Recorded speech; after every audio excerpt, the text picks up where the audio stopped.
Hello everyone, I'm going to read you a story called The Dinosaur That Pooped a Planet, and it's by Tom Fletcher and Dougie Pointer.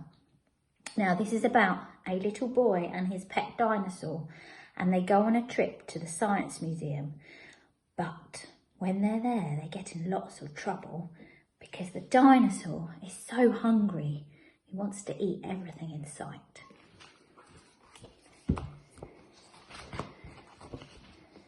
Danny and Dinosaur liked to have fun.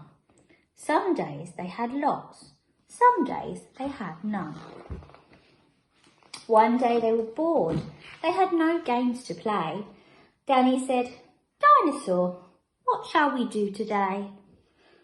"We could mow the lawn, we could tidy the place, we could do our chores, or we could go to space." "But you mustn't forget to have lunch," said their mummy. "You cannot have fun without food in your tummy." So they packed a packed lunch for the Science Museum, where rockets were kept if you wanted to see them.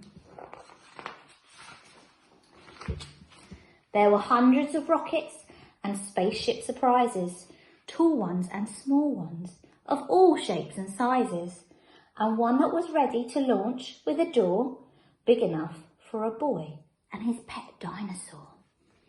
They ignored all the warnings, they couldn't care less. They pressed all the things they shouldn't have pressed. T minus 5, 4, 3, 2, 1. Ignition! They started their intergalactic space mission. They flew higher than houses and buildings and cranes, much higher than birds, even higher than planes. "We're in space!" yelled Danny as they floated around. But the dinosaur's tongue made a rumbling sound. "Is it time to have lunch?" Danny looked at his watch. Then he looked all around for the dino's lunchbox. Danny started to worry, then started to panic. They'd left their packed lunches back home on their planet. So with no food on board, not the smallest of crumbs, a disastrous dinosaur feast had begun. It gobbled up gadgets and gizmos galore. Nothing was safe from the space dinosaur.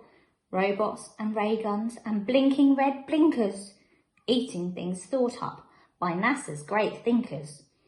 The hyperdrive gamma reactor machine was swallowed along with the space tractor beam. It chewed and it chomped on the spaceship controls.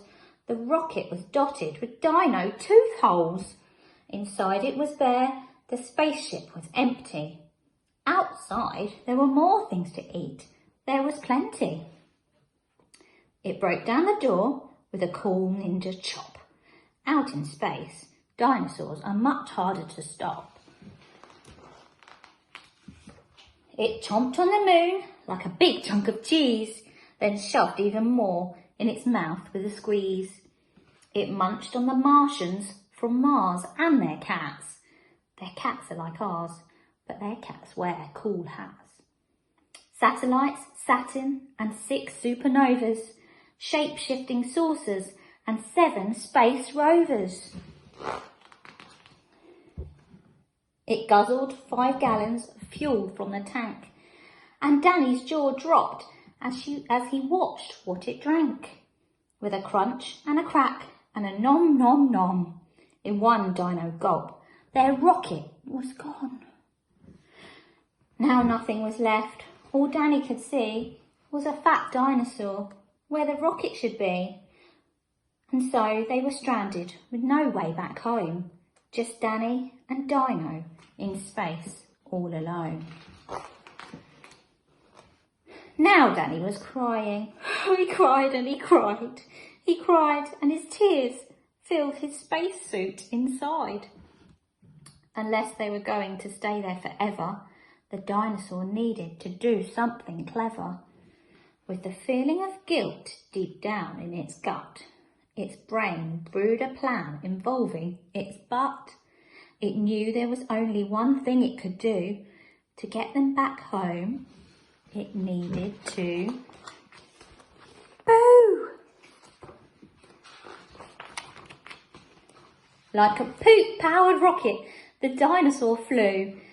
Dan hopped on its back and he watched as it pooed. It pooped out the robots and ray guns and blinkers. The things NASA's thinkers thought up were now stinkers. It pooped out the moon, it pooped out the stars, it pooped the space rovers and Martians from Mars. When Danny looked back, he could see a poop trail from far out in space to the dinosaur's tail. They headed for Earth and they started to orbit. It pooped on the clouds, but the clouds just absorbed it.